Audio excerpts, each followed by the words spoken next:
Mambo jamani, nimekuja mbele zenu nataka kuna kitu tushare.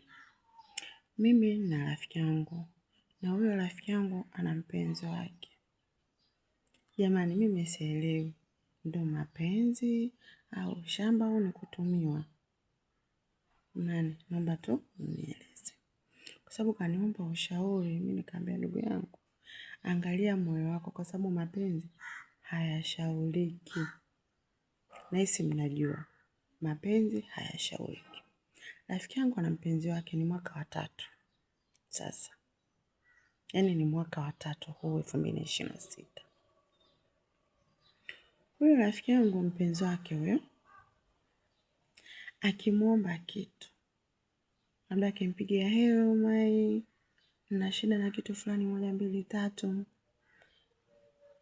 jibu linalotoka kwa mpenzi wake anamwambia usijali, nipe siku 2, hiyo hela labda nitakuwa nimekukamilishia au hicho kitu nitakuwa nimekikamilisha. Rafiki yangu anasubiri. Ikifika hiyo siku 2 alizomwahidi akimpigia simu, jamaa anachukia. Kwani unanipigia simu? Kwani mimi sijui? Sasa kuna kitu uliniomba 1 2 3. Unaona?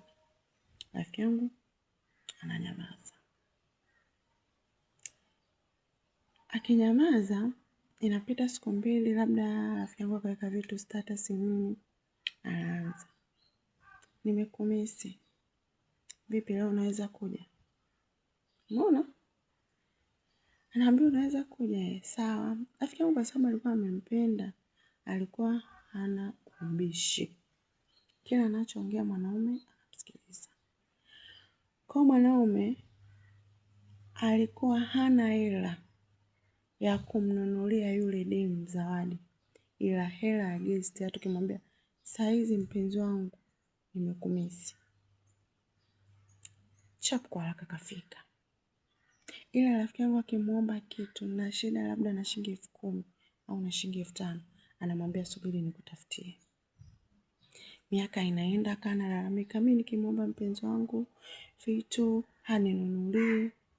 Mimi nilikuwa namwambia vuta subira, labda natafuta, msikilize yeye anasemaje. Rafiki yangu nakuta analalamika kila siku hivyo hivyo.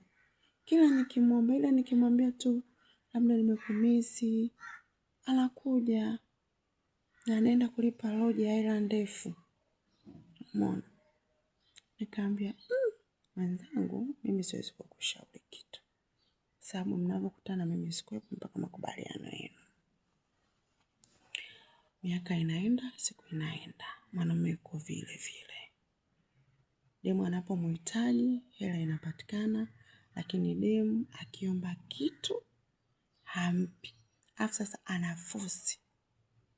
Wewe, sababu mwanaume anakaa mbali, mwanamke anakaa mbali. Kwa unakuta tu akipiga simu moja, wewe, leo nataka tuonane. Akimwambia sawa, lakini vipi ile nani labda ile misha ambayo nilikuomba, anamwambia tu usijali nakutafutia. Hivi jamani, mimi nataka niulize. Hivi huo ni upendo au ni kutumiana? Kwa sababu ni mwanaume gani ninapokuomba kitu mimi unaniambia nipe siku kadhaa. Hiyo siku nikikuja kukukumbusha unanikasirikia, yani kabisa unanuna, tunakaa hata mwezi mzima. Alafu baadaye unakuja kurudi, unasema tuonane. Jamani, inafikia hatua sasa rafiki yangu amechoka. Yaani inafikia amechoka. Ameweka yani kama yeye ni mtu wa kutumiwa tu. Hela yeye hamna kitu chochote anachokipata kwa yule mwanamke. Mimi ninachojua, kwa ninavyojua mimi, upendo ni kwa watu wote. Na neno nakupenda bwana ni neno gumu sana. Na unapoamua kumpenda binti wa watu, mpende. Mimi unaponihudumia hata ukiniambia siku nakuhitaji, siwezi kugoma. Lakini sawa, nakupenda, unachokitaka wewe nakupa. Kwa nini mimi ninachokitaka usinipe? Na tukionana nikiongelea hilo swali unaambia achana nalo.